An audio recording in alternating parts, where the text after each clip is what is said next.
अध्याय 5। सुज्जी बोले शौनक। एक दिन परमानंद में मग्न हुई चंचुला ने उमा देवी के पास जाकर प्रणाम किया और दोनों हाथ जोड़कर वह उनकी स्तुति करने लगी। चंचुला बोली, गिरिराज नंदनी, स्कंदमाता उमे, मनुष्यों ने सदा आपका सम्मान किया है। समस्त सुखों को देने वाली शंभुप्रिय, आप ब्रह्मस्वरूपिणी है। विष्णु और ब्रह्मा आदि देवताओं द्वारा सेव्य है।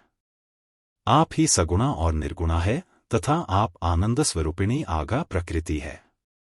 आप ही संसार की सृष्टि, पालन और सहार करने वाली है। तीनों गुणों का आश्रय भी आप ही हैं। ब्रह्मा, विष्णु और महेश्वर इन तीनों देवताओं का निवास स्थान तथा उनकी उत्तम प्रतिष्ठा करने वाली पराशक्ति आप ही है। अब सूत जी कहते हैं, शौनक, जिसे सद्गति प्राप्त हो चुकी थी, वह चंचुला इस प्रकार महेश्वर पत्नी उमा की स्तुति करके सिर झुकाए चुप हो गई। उसके नेत्रों में प्रेम के आंसू उमड़ आए थे। तब करुणा से भरी शंकर प्रिया भक्तवत्सला पार्वती देवी ने चंचुला को संबोधित करके इस प्रकार कहा। पार्वती जी बोली, सखी चंचुले, सुंदरी, मैं तुम्हारी इसकी हुई स्तुति से बहुत प्रसन्न हूं। बोलो, क्या वर मांगती हो? तुम्हारे लिए मुझे कुछ भी न देने योग्य नहीं है। चंचुला बोली, निष्पाप गिरिराज कुमारी, मेरे पति बिंदुग इस समय कहाँ है, उनकी कैसी गति हुई है, यह मैं नहीं जानती। कल्याणमयी दिन वत्सले, मैं अपने उन पतिदेव से जिस प्रकार संयुक्त हो सकूं, वैसा ही उपाय कीजिए। महेश्वरी, महादेवी, मेरे पति एक शूद्र जातीय वेश्या के प्रति आसक्त थे और पाप में ही डूबे रहते थे। उनकी मौत मुझसे पहले हो गई थी, ना जाने वे किस गति को प्राप्त हुए। गिरिजा बोली, बेटी, तुम्हारा बिंदुग नाम वाला पति बड़ा पापी था। उसका अंतःकरण बहुत ही दूषित था। वेश्या का उपभोग करने वाला वह महामूढ़ मरने के बाद नरक में पड़ा अनगिनत वर्षों तक नरक में नाना प्रकार के दुख भोग कर वह पापात्मा अपने शेष पाप को भोगने के लिए विंध्य पर्वत पर पिशाच बन के बैठा है।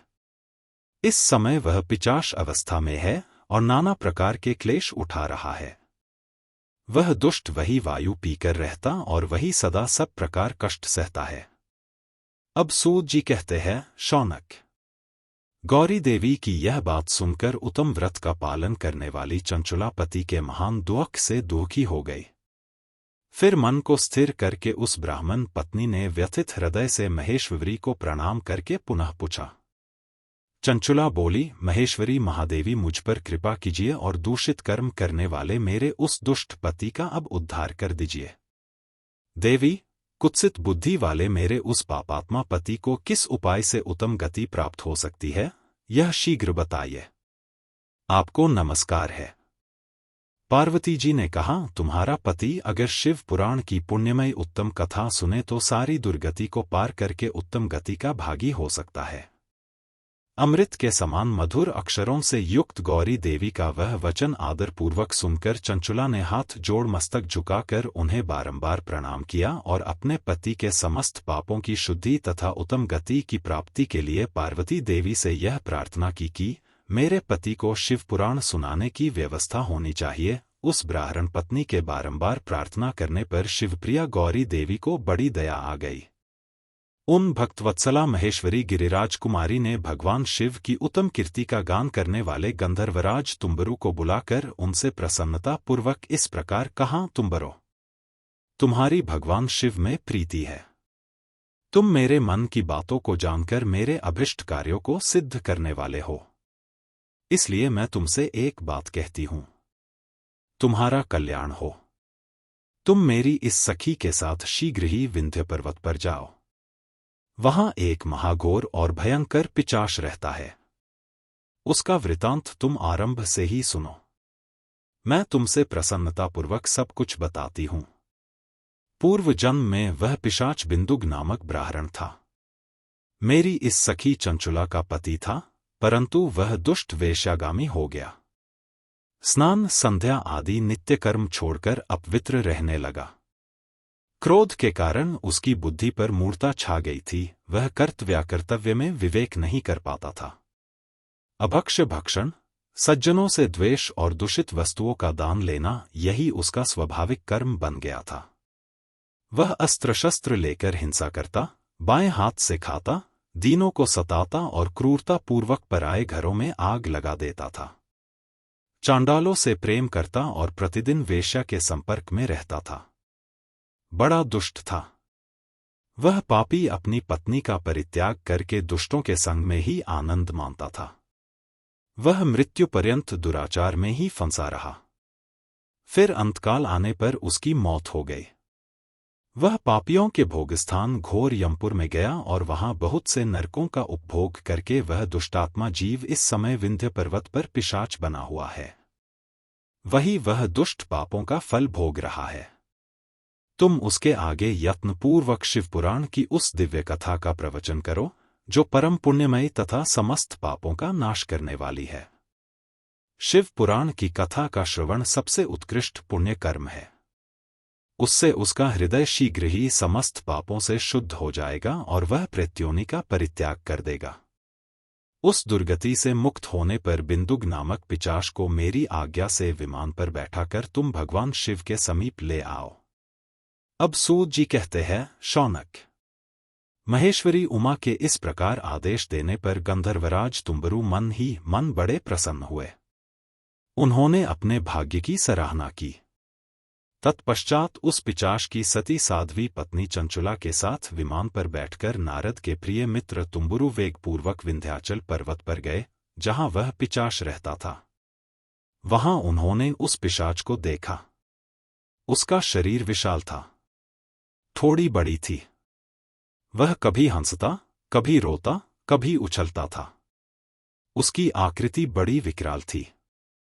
भगवान शिव की उत्तम कृति का गान करने वाले महाबली तुम्बुरु ने उस भयंकर पिशाच को पाशों में बांध लिया। तदनंतर तुम्बुरु ने शिवपुराण की कथा बांचने का निश्चय करके महोत्सवयुक्त स्थान और मंडप आदि की रचना की। इतने में ही संपूर्ण लोकों में बड़े वेग से यह प्रचार हो गया कि देवी पार्वती की आज्ञा से एक पिशाच का उद्धार करने के उद्देश्य से शिव पुराण की उत्तम कथा सुनाने के लिए तुम्बुरु विंध्य पर्वत पर गए हैं। फिर तो उस कथा के सुनने के लोभ से बहुत से देवर्षि भी शीघ्र ही वहां जा पहुंचे। आदरपूर्वक शिव पुराण सुनने के लिए आए हुए लोगों का उस पर्वत पर बड़ा अद्भुत और कल्याणकारी समाज जुट गया।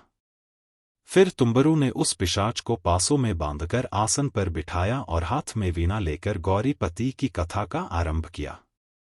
पहली अर्थात विधेश्वर संहिता से लेकर 7वीं वायु संहिता तक महात्म्य सहित शिवपुराण की कथा का उन्होंने स्पष्ट वर्णन किया। 7 संहिताओं सहित शिवपुराण का आदरपूर्वक श्रवण करके वे सभी श्रोता पूर्ण रूप से कृतार्थ हो गए। उस परम पुण्यमय शिवपुराण को सुनकर उस पिशाच ने अपने सारे पापों को धोकर उस पैशाचिक शरीर को त्याग दिया। फिर तो शीघ्र ही उसका रूप दिव्य हो गया। अंगकांति गौर वर्ण की हो गई। शरीर पर श्वेत वस्त्र तथा सब प्रकार से सुशोभित आभूषण उसको अंगों को उद्भासित करने लगे। वह त्रिनेत्रधारी चंद्रशेखर रूप हो गया। इस प्रकार दिव्य देहधारी रूप होकर श्रीमान बिंदुक अपनी प्राणवल्लभा चंचुला के साथ स्वयं भी पार्वती वल्लभ भगवान शिव का गुणगान करने लगा। उसकी स्त्री को इस प्रकार से सुशोभित देख वे सभी देवर्षि बड़े विस्मित हुए। उनका चित्त परमानंद से परिपूर्ण हो गया। भगवान महेश्वर का वह अद्भुत चरित्र सुनकर वे सभी श्रोता परम कृतार्थ हो प्रेमपूर्वक श्री शिव का यशोगान करते हुए अपने अपने धाम को चले गए। दिव्य रूपधारी श्रीमान बिंदुक भी सुंदर विमान पर अपनी प्रियतमा के पास बैठकर सुखपूर्वक आकाश में स्थित हो बड़ी शोभा पाने लगे। तदंतर महेश्वर के सुंदर एवं मनोहर गुणों का गान करता हुआ वह अपनी प्रियतमा तथा तुम्बुरु के साथ शीघ्र ही शिवधाम में जा पहुंचा। वहां भगवान महेश्वर तथा पार्वती देवी ने प्रसन्नतापूर्वक बिंदुक का बड़ा सत्कार किया और उसे अपना पार्षद बना लिया। उसकी पत्नी चंचुला पार्वती जी की सखी हो गई।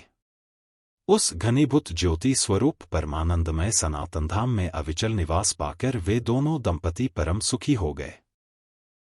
Like, comment, and subscribe.